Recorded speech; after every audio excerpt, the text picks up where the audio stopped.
Hello everybody and welcome to the War Room. This one is for this weekend's UFC main event. Arnold Allen getting an opportunity to fight Max Holloway. This is a very exciting fight. Big fan of Max Holloway, of course. Very excited to see Arnold Allen getting another big opportunity and moving his way towards the belt. He's a very deserving young man, works very hard, and of course Max Holloway is one of the most proven in the division. You know, you can't really draw a better opportunity to put your name on the map in the division than a win over Max Holloway. Even without him having the belt, he's still an incredibly tough test for everybody, and his name carries a lot of weight in the division. So a very exciting one. Apologies for the War Room being a bit late this week. Took a couple of days of holiday. I've been travelling. So yes, we're a little bit late this week, but we are here. We are excited for these fights. Before we get into it, I do want to give a shout out to our sponsors for this week. AG1 Athletic Greens. This stuff is awesome. Talking of travel, I was just taking these travel packs with me earlier this week. Very, very convenient. You rip the top off, you put it in your shaker, mix it with 12 ounces of water and give it a shake. Drop yourself a couple of bits of vitamin D3 and K2 in there as well, and start your day with that. It's a good habit to start with. It gives you very, very good mental clarity later in the day when you normally start to feel kind of sluggish and you can't focus, and it gives you that kind of consistent energy where you just feel like you're primed, ready for work. Really, really can't recommend this enough. I started using it just to make sure I was hitting all of my daily vitamins and minerals, but the improvement in sleep and mental clarity is, it's something that's really helped me. I very much recommend it. To make it easy, Athletic Greens is going to give you 1 free year supply of immune supporting vitamin D3. You need that if you're in a dark climate. We're getting a bit more sunshine now, but still, D3 is a very, very proven supplement. You need to make sure you're getting some of that. And Athletic Greens will give you a year free supply with your first order, and free travel packs, 5 free travel packs, so you can test them out. All you have to do is go to athleticgreens.com/outlawed, outlaw with an ED. Again, that's athleticgreens.com/outlawed to take ownership over your health and pick up the ultimate daily nutritional insurance. Great stuff. Okay. Tail of the tape, right? So, and what's amazing is that there's only really 2 years difference between these two guys. I mean, not even really that. It's amazing the difference in career. So Max Holloway, 23 wins and 7 defeats. Arnold Allen, 19 wins and 1 defeat. Very, very different positions of their career. Max Holloway's 30 fights, Arnold Allen's 20 fights. Max Holloway maybe kind of winding down towards the height of his career now, potentially. Arnold Allen right at the foothills of the beginning of what could be an epic career for a very talented young man. 3 inches in height for Max Holloway, but a 1-inch reach advantage for Arnold Allen. Now, the differences are really pace and output and what's the best way of putting it? Well, I mean, we know Max Holloway. Like, we've seen him pushed, we've seen him tested, we've seen him work through rough rounds, we've seen him move up against, move up a weight class and lose his belt and struggle and try and get it back. And like, we have a good understanding of Max Holloway, who he is and what makes him up as a fighter. Very tough, very formidable. Starts off at a fairly steady pace and builds his way into a 5-round fight, picking his pace up as he goes. The only person that's been able to match that has been Volkanovski, and that's, he's another outlier and potentially a future problem for Arnold Allen should he beat Max Holloway. For Arnold Allen, he's a very different style of fighter. He has a lot lower work rate. You can see that with the strikes landed per minute. Max Holloway 7.24 compared to Arnold Allen 3.4. Much better striking defense for Arnold Allen, though, as you would imagine, and a lot less strikes absorbed per minute. And that's another part of the story. And kind of coming off Max Holloway's last fight, where in the first round he got a horrendous cut above his eye. One of those cuts where, as it goes into the corner and you see the cut man wedging a cotton swab into the cut and it kind of disappears in between the flesh, and then you hear the whole arena, because they can see it on the big screens, they go, oh. It was one of those kind of cuts, and it happened in the first round, and he fought for another 20 minutes with it. Now, he's had a bit of time between now and between that last fight and now, but he's not Wolverine, and there is going to be some scar tissue there. That would have been a really wide cut that would have needed a lot of stitches. And when was that? July of last year. Like, not a lot of time has passed for that to really heal strong. And the difference in this fight between Holloway and Arnold Allen is it's Southpaw v Orthodox. And as we know with Max Holloway, he kind of leaves himself a bit like wide-eyed and a bit on the centre line. He can be a bit stagnant with his head on the centre line. And as we've seen recently, especially now we've seen him get his lead leg punished by Volk, he's adopted a slightly shorter stance, which is fine because it gives him better mobility, better low kick defence, which is going to be important against Arnold Allen. But it also brings his shoulders slightly squarer, which makes him a bit more vulnerable for that straight left down the centre. And if I'm Arnold Allen, I'm working that straight left down the centre, straight to that cut that I know that is probably there ready to open up again. This is a 5-round fight. It's the first time we've seen Arnold Allen pushed over 5 rounds. Max Holloway's last 7 fights have all gone 5 rounds. And you know, the fights before that, well, certainly the Brian Ortega fight was 20 minutes, but that was for 5 rounds as well. He's been fighting 5-rounders for a long time, even if they've not been completed as 5 rounds, but certainly his last several bouts have. And you know, and against some of the toughest, most unorthodox, highest paced fighters, you know, you look what he did to Calvin Kattar. I mean, you know, there's a good argument for that fight being stopped in the 4th round. He was never coming back from that. Like, the Max Holloway cruising and talking to the commentary booth at the same time just showed how much control he had in that moment. It was like he came back to prove a point after 2 losses against Volkanovski. And then the performance against Rodriguez as well, who's in a similar kind of situation here, right? Like, you look at Max Holloway's record, you take away the Dustin Poirier defeat, and you've got a clean streak of wins at featherweight. Aside from 2 losses to Volkanovski, he goes back into the regular pool of the division and beats Calvin Kattar and Rodriguez. He gets another shot at Volkanovski, and he can't do it again. Like, aside from the anomaly on his record where he went up to lightweight, he's clean against featherweights aside from Volkanovski.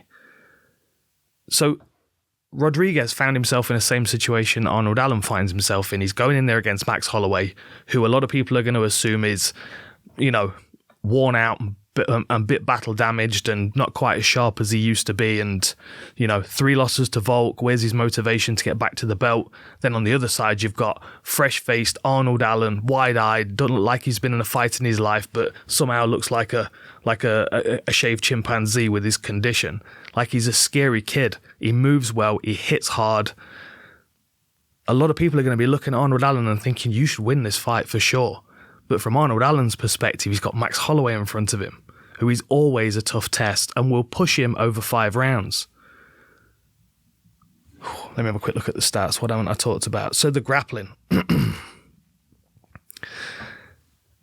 Now, Arnold Allen doesn't grapple much. He has got a few takedowns on his record, but it's not like... You never really see it as an intention in his fight. He's not coming out to take people down and hold them down. Same thing goes with Max Holloway, really. I do expect to see some clinch work and some control and maybe even a few takedown attempts, and I expect to mostly see them from Arnold Allen. If Max Holloway starts to get lit upon the feet or he gets hit with a few shots, I wouldn't be surprised if he pushes Arnold Allen up against the fence, especially if that cut opens up. He might for a minute just want to clear his head. He might push him up against the fence and try and control him there. We might even see some takedown attempts from Max Holloway. But the one thing he has to be cautious of, the one thing that we learned in the Mads Bennell fight, is that when you level change against Arnold Allen, you always have to be cautious of your neck. That was a very, very nice figure 4 ninja choke, whatever you want to call it. Chased him to the floor with it and pulled himself back from a losing fight. Like, he was back down on the scorecards. 2 rounds were lost. Mads Bennell was walking him down, slipping his head off the centre line, pressuring him, forcing him to work at a pace that he didn't really want to work at. And that's something that Max Holloway could definitely do to him. Now, whether he mixes in the grappling as well, I doubt it, given the fact that Max is, tall, rangy, can use his striking and his work rate against Arnold Allen as opposed to his wrestling, where Mads Bennell is probably a bit more suited. But still, the principle still stands from that. The reason why Arnold struggled in those first couple of rounds is because Mads was on his front foot, slipping off the centre line and throwing volumes of punches as well as level changing. Like, if Max is able to establish a decent pace in the first round and keep escalating that, we might see where the end of Arnold Allen's gas tank is. We might see the point where he starts to hang his arms a bit low because he's getting too tired to hold them up. Now, maybe not. He might be like Superman, because he does look like he's in great condition, and because he normally controls the pace of his fights quite well, he's able to work at the pace that's comfortable for him. Now, the thing that's always surprises me with Arnold Allen when I watch him, and it surprised Calvin Kattar as well, it surprised Dan Hooker, the speed of his left hand, because he kind of hangs himself over his lead foot. He's kind of halfway to his left hand already.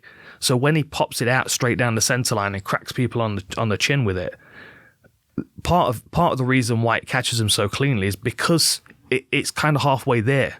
It's also because he doesn't wing it. He doesn't bring it really wide, so you see the changing of his exterior line.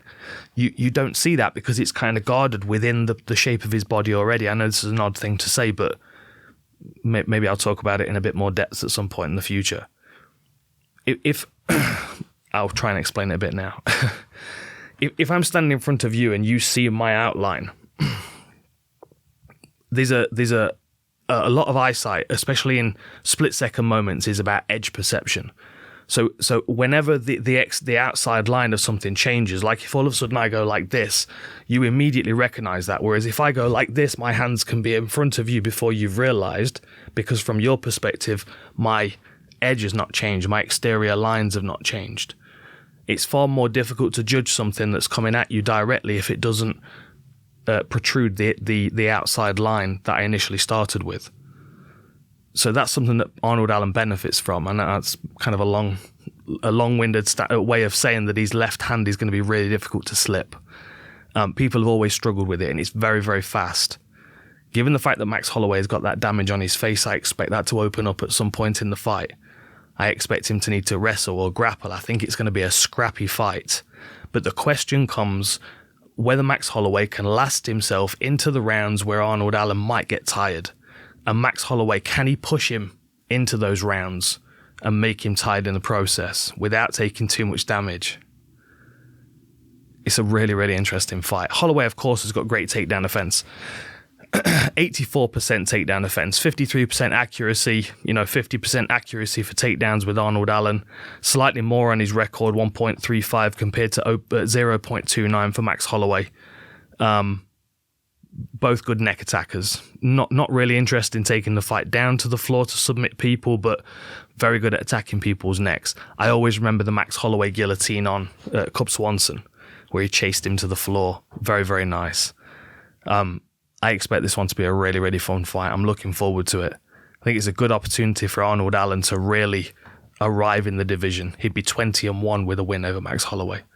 But it is Max Holloway. And he is only, 31, which is amazing.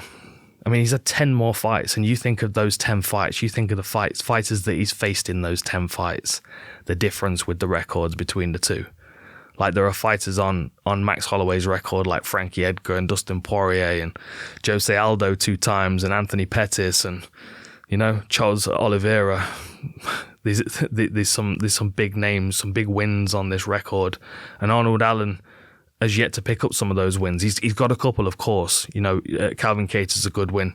Of course, that was a weird situation with his knee. So, that's going to definitely undermine that victory in some people's eyes. But Dan Hooker, there's no doubt about it. Now, one thing that I will say before I leave you, there was a lot of excitement and pressure in the Dan Hooker fight. You could see that when he was walking out. He was in London. It was a big opportunity. He was fighting Dan Hooker, who he's gonna give you all you can take if you leave him in the fight for long enough. And there was a moment where Arnold Allen caught him and could see he was hurt and just went all out. And as he was going all out, he got caught with a shot and was hurt for a second. Now, does the excitement of fighting in London against Dan Hooker feel the same as the excitement of fighting in a main event against Max Holloway? And is that excitement under control this time around, or is he going to catch Max Holloway and hurt him or cut him and chase him down wild and either punch himself out in the first round of a 5-round fight or run onto a shot. These are things that we have to be considering with Arnold Allen, because that was a moment in the Dan Hooker fight where I thought to myself, oh my goodness, he's gonna throw this away when he's got it in the palm of his hand. But he didn't, of course. He came away with an impressive win there. But still, Max Holloway, he's a tough test for anybody, and he probably will be for the next 8 years or so. So, get used to Max Holloway sticking around and bullying everybody in the division. We'll just have to see if these guys can get through and get to the title, because Arnold Allen against Volkanovski, now that's a fun fight to be thinking about. We'll see how he goes against Max Holloway, shall we? Enjoy these fights. Thank you to AG1. Go to athleticgreens.com/outlawed and get the full setup. You'll thank me for it. All right, enjoy the fights. I'll see you next time.